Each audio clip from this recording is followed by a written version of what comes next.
Good evening, everyone. We want to welcome you to the Keep Punching University Zoom here on Monday night, the 14th of October, 2024. My name is Dany Martin, and I am hosting this evening, originating the Zoom from the Baton Rouge, Louisiana area. Thank you guys for joining us. My wife, Debbie, and I have been with the Juice Plus Company for 34 and a half years, and we're going to talk a little bit about the Juice Plus Company tonight, among other things. We have a great guest speaker on this evening, and I can't wait to introduce her and get her on here to start talking. So I'm going to do that right now. Beth Meyer is our special guest here tonight. Her number one, title in the world is she's mom to 24-year-old daughter Sydney. That's her number one and her most important title that she has. She has another title too. She's a marketing director with the Juice Plus Company. And for those of you who don't know what that is the highest position attainable worldwide. We're in 28 countries for someone in our business. So she knows what she's doing. She is very successful in our business. A little bit about Beth's background.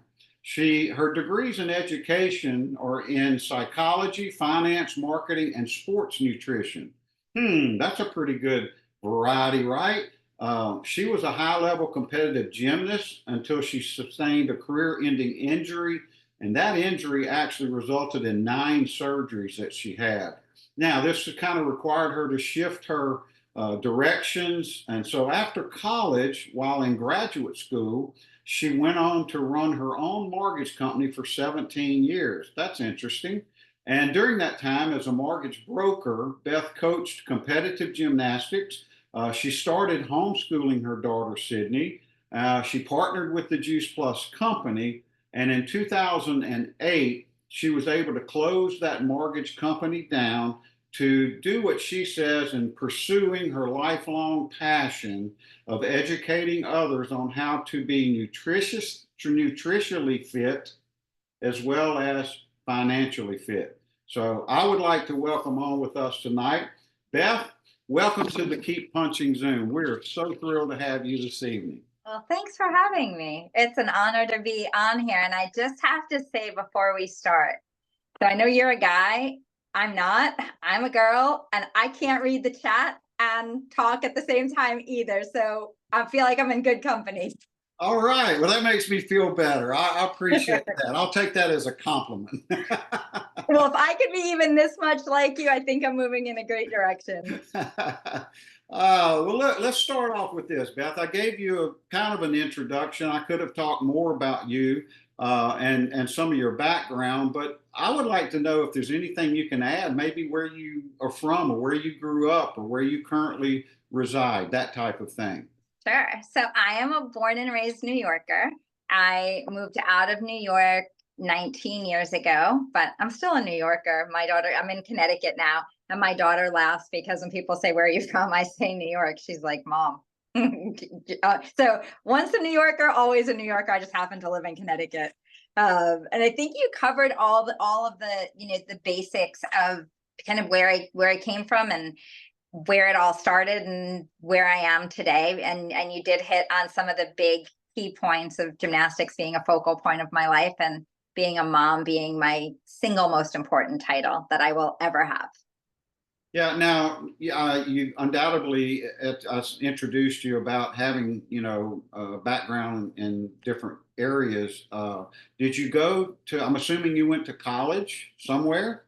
I did, and that all got changed. So when I hurt my knee my senior year, I had a brilliant plan. I'm a little bit of a planner, and you know what they say about plans, the best laid plans often go astray. And so I had this brilliant plan to graduate high school early so I could compete and be a year younger and have a competitive advantage as a gymnast being younger. And that competitive advantage turned into a very serious gymnastics injury my senior year of high school. So there was no scholarship. I stayed home for 2 years. I had 7 surgeries at that time, was on crutches on and off for 6.5 years. And so things did change. And I ended up going to a college closer to home and then went to grad school closer to home. So plans definitely changed and my career path changed. And the mortgage industry just sort of fell in my lap. And I went that direction for almost 2 decades. And I very fortunately got out 6 months before the market crashed because I had been introduced to Juice Plus a couple of years prior, but never really took the time to look at the business until I did. Yeah. So your professional background, did I kind of pretty much cover that? Anything you want to add to that? Say before you found Juice Plus or Juice Plus found you, the company? So the mortgage business taught me a lot. I did that in my 20s. I made really good money. I thought I was doing something good in the world, helping people get their first mortgages. I learned a lot about people. I learned a lot about running a business. I learned about serving other people. I learned a lot about company culture. There were a lot of things I learned, but I also learned that I wasn't really making the kind of impact that I wanted to make. And I also learned that I did not want to spend my days arguing with people, whether it was attorneys, appraisers, realtors, clients, banks, couriers, garbage people. I mean, you name it. I didn't want to spend my days arguing. And the mortgage business started to interfere with my parenting. And I was divorced when my daughter was very young. My ex-husband raised his hand once, and it was the first, last, and only time that that happened. And so I was separated when she was 3 months old and legally divorced when she was 2. And my ex-husband has never given me a penny. So I wanted to be a fully present stay-at-home mom, but I also had to have an income. Absolutely. And I didn't mention that, being a single mom, and we're going to talk about your daughter, Sydney, a little bit here as well. I've got a question about her in a few minutes. But right now, what do you enjoy doing your free time, if you have any free My time? what? My what? What's that word? I'll get back to you on that in about a decade. There you go. So let's talk about this. How about your association with the Juice Plus company? You know, everyone kind of has a story, whether they were looking for the product or were introduced to that, or how did you, join forces with the company and so forth and so on. Tell us a little bit about that part, Sure. and how that came about. So I've always been a little nutty about my nutrition. As a little girl, I don't know honestly where it came from. My parents, my goodness, I drove them crazy. But um, I've always been slightly obsessed with my nutrition, and fruits and vegetables were always super important to me and the bulk of my diet. And I share that because when I moved to Connecticut, my daughter was 4 and I was deliriously tired, but more like fall asleep at the wheel type of tired. So I found a functional medicine doctor. I wanted an MD, but every doctor I saw told me nothing was wrong with me. You're a young mom, you're tired. That all young moms are tired, and you're working. And I knew something wasn't right. And the worse I felt, the more I cleaned up my diet. And by the time I went to see and found a doctor, I was eating 15 servings of organic, local, vine ripened vegetables. I saw her in August. Her name is Dr. Tamara Sachs. Some of you might know her name. And so I went to see Dr. Sachs. And in that extensive first visit, she said, I want you to do this and this and this and this. I want you to add Juice Plus to your diet. And I had actually heard about Juice Plus 6 months before. And I did what all good, really stubborn New Yorkers do. And I rolled my eyes and I said, why would I ever take that? I already eat 15 servings of vegetables. And I don't, and she said, well, you're not eating fruit, you're not eating berries, you're not getting quality, quantity, and variety every day. And your daughter gets hers for free. And in about 3 seconds, and she said, and it's cleaner than organic. I said, I only eat organic. I'm not putting concentrated pesticides in my body. And she said, oh, well, that's good because it's cleaner than organic. And that was pretty much that. And she told me, get it for free. So I said, where do you get this stuff? Is it like a doctor thing?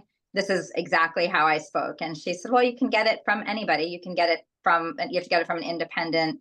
And at that time we called them distributors. You can get it from an independent distributor. And I said, well, can I just be one of those things? Because I have a lot of former anorexic gymnastics friends, and this is nutrition without calories. They're all going to want this. And so she actually had her husband, Joe, who was also a marketing director at the time. He reached out to me. So I signed up as a customer and a partner on the very same day. I went from wanting nothing to do with this thing to being a partner all in about 30 seconds, kind of the way my brain works. That's how I operate. But I didn't want to build a business. I just wanted the ability to order my own stuff. I wanted it for my mom. My dad's a dentist. I wanted it for my brother who was leaving for Iraq. And I wanted it for my anorexic gymnastics friends who I knew would love nutrition without calories as much as I did. And I did that for a couple of years and just added customers, and I fast tracked to what is now QSC just because I did. And it wasn't until about 3 years later that I actually looked at the business, like really looked at the business. Even though I was in the business, I didn't really look at it for about 3 years. Yeah, so I guess, you would think with your background, your history, single mom with Sydney and all that, that would have been the draw, is this is going to be my way to stay at home and develop an income, but it wasn't really that at all. What really impresses me about what you just said is being so nutritiously conscious, especially as a young athlete. Because what I found is a lot of athletes, especially today, they just try to out exercise their intake of bad food, and as long as they still look fit or feel like they're not overweight or something like that, then they're healthy. And we know that sometimes that's not the case. So when did the switch maybe flip for you about taking this business a little bit more serious? So I should add one thing. I had a 6-figure income. I was making a lot of money in the mortgage business. So I didn't really have time. I had plenty of money. And the time I did have was going to raising my daughter, I was bringing to work. And so the thing that opened my eyes, there were 2 things. One, Sydney started competing in gymnastics and started traveling, and I was coaching, and I started homeschooling her so she could do that. So the mortgage business was kind of interfering with being a mom. It was kind of getting in the way. And then I got my audit that year. And instead of being a 4-page audit, it was 25 pages. And the writing was very much on the wall for the direction the economy was going in as far as the mortgage industry was concerned. And things were not, I was actually working more and earning less. And it wasn't allowing me to live the lifestyle I wanted to live. And it wasn't allowing me to be the mom I wanted to live. So I looked at the Juice Plus company, and what I saw were moms who had options and had choices, and they were traveling the world on sailboats with their kids, and they were fully present, and they were able to do both. They were able to create a life, make a living, help other people, serve at a higher level. And that was the switch for me. That was the flip. And I was in the middle of putting in an in-ground pool. My mom was here, and I surrendered my broker's license in a month where my Juice Plus check was $244. Please don't try that at home. I don't recommend it. But anyway, backed myself right into a corner, and my mom said, "What are you going to do?" And I said, "Juice Plus." I said, "Other people have done it, so can I." Yeah, that's awesome. Now, I want to talk briefly about, because I think this is a powerful story, and there's a lot of good information in this question. Your daughter, Sydney, she's 24 years old, but I also know that she's a new qualifying national marketing director with the company. Now, those of you maybe don't know what that is. I talked about Beth holding the highest position worldwide with our company. Well, this is a position right below that. So she is on her way to holding that highest position at 24. Now, my question, I guess, is what has she done? What have y'all done primarily? I know that story, but I think others need to hear a little bit about, Sydney and her ambition from a young girl to where she is today, and how does she, work her business? Or those types of things. For some people, something can be your reason to do something or your reason not to do something. And so for me, she's always been my reason to do just about everything I do. And every conference I've been to, she's been to. We have our leadership conferences twice a year. And when I decided to take this business seriously, she came with me. I didn't leave her home. I didn't have babysitters. I didn't do that. She was with me. And so she grew up coming to conference. And when she was 11 years old, there was somebody giving their national marketing director speech, and it inspired her as a little girl to say, "I'm going to do that. I want to be one of the youngest also to do that. And so I have been hearing about that since she is 11 years old. And so when she turned 18, she went into the system the night of her 18th birthday and hit that position of QSC before the morning. She had everything lined up and ready to go. And it's been something she's done all through college, through her travels, through studying abroad, through all of it. And she's done it very traditionally. When I say traditionally, I mean voice to voice, person to person, conversations, talking to people, finding out what they need. She was also a competitive gymnast. And I will just add, most of her business, most of her team are people that are not her age. They're closer probably to mine. They're former coaches, parents of former, of athletes she trained with, other adults that she's met. I say it, she is an adult now, but people more in their, 30s, 40s, young moms, and older than that, people her own age. She has some in her business, but it's not really been her focus. She doesn't really use social media for her business. She uses it, personally. She'll use it to post pictures and do that kind of whatever they do with it. But she doesn't use it for her business.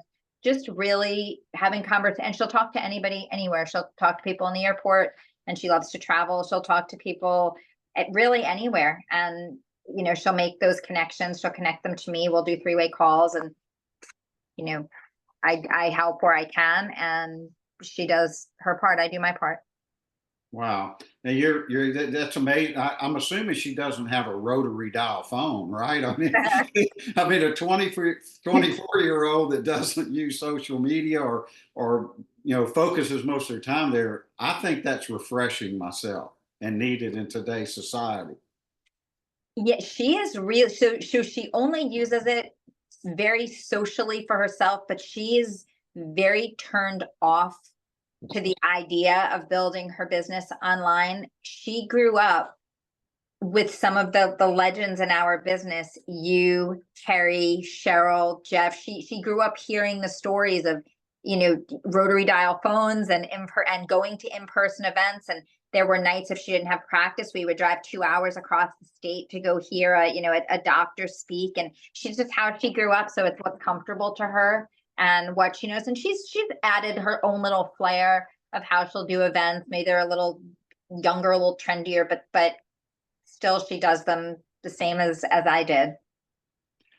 Yeah, and I think one of the messages there, it's not necessarily just her peers that are part of her team, but she's gone and talked to other adults or older adults, I guess you'd say, than she is, which I think is really unique. I want to move to another subject here, digital transformation. I know, Beth, I've seen you on some Zooms talking about this. I know that I've seen you very active on Voxer, involved with this digital transformation that we're going through right now as a company, and we've needed. I often say it's kind of like our house, our company, our house is 55 years old, and we never remodeled the kitchen or the bathroom. We still got all the old stuff there, and so eventually we had to look up and say, you know what, we need to remodel here. And we need to update the kitchen and the bathroom and get it, looking a little better with some backsplash or whatever. And that's kind of what we've done from a digital standpoint as a company. And of course, when we go through those things, it's always dusty and dirty, and the contractor doesn't show up when he's supposed to, or they, can't get materials. So it's never easy. But man, the finished product is really cool when you can step back when it's all done. So I'd like to maybe ask you your thoughts, your input on this digital transformation right now, or maybe some things we need to be focused on. What do you see, where we're at, where we're going, or give us some insight, if you may, on that. So the first part of the insight is I'm the least tech savvy human you'll ever meet. I don't understand it. I don't particularly like it. If it were up to me, I would have stayed on the classic virtual office for another 150 years. I love it. I think I took 100 screenshots of it because I want to remember it forever. With that said, I understand that we have to innovate. It had to be fixed. We needed to modernize, and this had to happen. So, and I'm sharing that because it's not like I was excited about or am excited about learning all new kinds of things, but in order to grow, it's necessary. And so when I think about where do I focus, I will tell you where I focus and where I suggest everybody focus. And I suggest everybody focus on adding new customers and adding new team. And here's why. Their journey is very different as they come in because it's very clean, it's very simple, it's quite easy, and they don't have all the glitches that maybe we have experienced from being here for a number of years, or customers that are transferred over may experience because the data didn't migrate exactly properly, or we needed to make some tweaks and changes, and there's some glitches and all of that. So to me, the focus is on growth, and the focus is on continuing to grow, because the rest is going to work itself out. I have no idea how to do it. I don't want to know how to do it, but I know that it is getting done. And I know that we are partnered with the company, which means we have a role to play in this digital transformation. Our role is to lead, and lead by example, lead from the front of the room, and continue to do what we're here to do. And that is create impact and income. That's what we're here to do. And here's what I know. For anybody who is spending an hour a week in their business, and they've spent, an hour a day rather in their business, and half of that time was spent on customer care and putting orders in and doing this and doing that and doing the other thing, that time is freed up.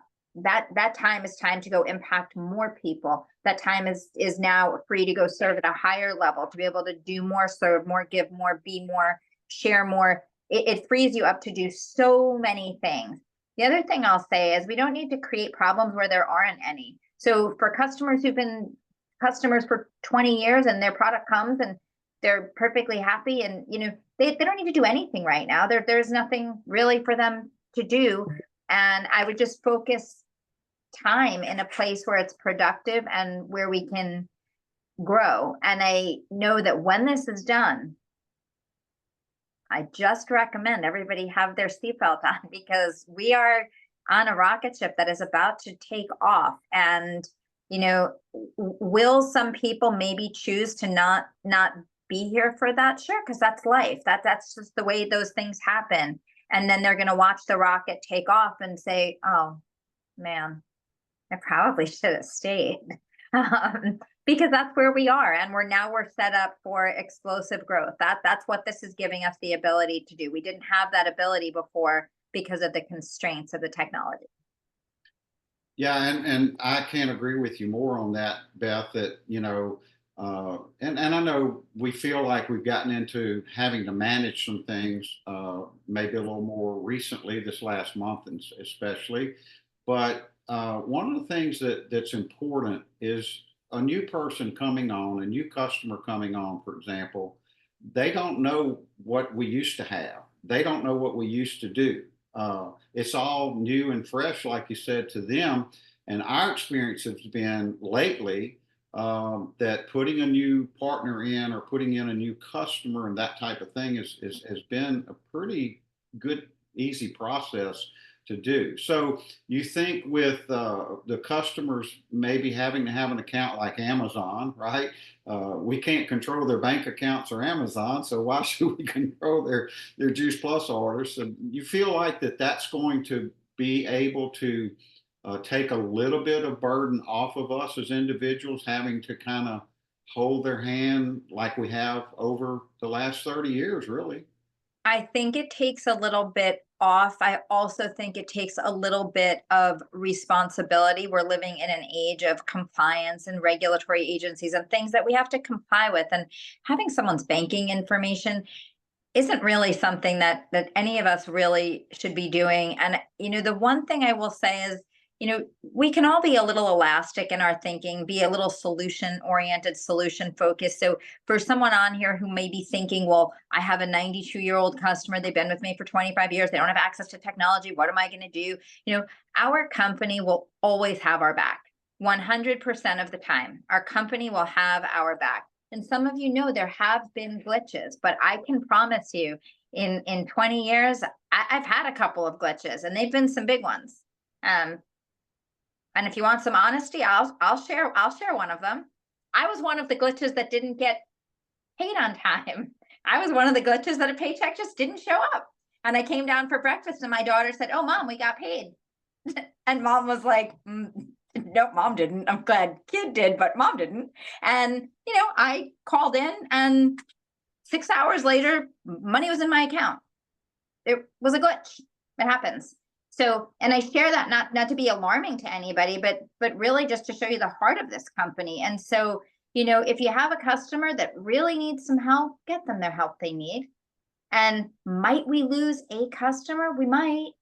Might we lose a partner? We might, but that would have happened with or without technology. Just understand it's we're moving in an incredible direction, and I hope everyone can find the gratitude in everything that we have here, because it's pretty amazing the way they've invested in us and in our future. Well, in closing or wrapping this up, Beth, I want to ask, you talked about the rocket ship, so I got that. You talked about just putting on new customers and new team. But if you had any tips or advice for everyone that's on here, that maybe can help them be a little bit more successful in their Juice Plus journey, do you have any thoughts or any comments on that you'd like to share? I do. Someone cared enough about every single one of us to open the door and give us an opportunity to know about the company, about the products, about the vision, about the mission, about who we are, what we are. And we were given a choice. I don't know if we were all that special, or we were just in the right place at the right time. I don't know what it is, but I do know that is something that we all have a responsibility to pay forward and give everybody else the exact same opportunity, and just leave the choice up to them. But we don't get to decide for anybody. And the door was opened for us. Where would our lives be today? Whether you're a person making 200, 2,000, 20,000, 200,000 a month or more, whatever it is, wherever you are, what would your life look like if someone hadn't cared enough about you to share this with you? And so that's what I would encourage everyone to do, is just really pay it forward, care enough about the people in front of you, and have the courage and have more courage than excuses, and care more about other people than the fear of your own rejection or the fear of being told no. Wow, gratitude. And one thing I got out of what you're saying is, all distractions are equal, right? Well, that I say, if we approach every day with gratitude, grit, and grace, well, grace for yourself, grace for other people. Grit kind of goes without saying, because you need grit to get through this life, and gratitude for all that you have. Yeah. Any closing thoughts? I mean, I think that's probably some good closing thoughts, but anything else you'd like to add in us closing I would this just meeting? say thank you to you, and thank you to Terry for being you, for leading the way, for setting the example, and for always showing up for all of us, because were it not for you, that we wouldn't have people to follow. And you're incredible mentors, incredible leaders, and we're truly fortunate to have you doing this every week and really paving the way and leading by example. So thank you to both of you, truly, for all that you are and all that you do for this community. Well, that's very kind of you, and to say that, and we feel the feeling is mutual. You've done a lot for a lot of people as well, and it's just been a pleasure to have you on here this evening, and talk about this journey a little bit, and where we're at and where we need to be mentally and moving forward. So, Beth, thank you so much for that. We're going to go ahead and take the recording off here, and then we'll give everyone the option to unmute the lines.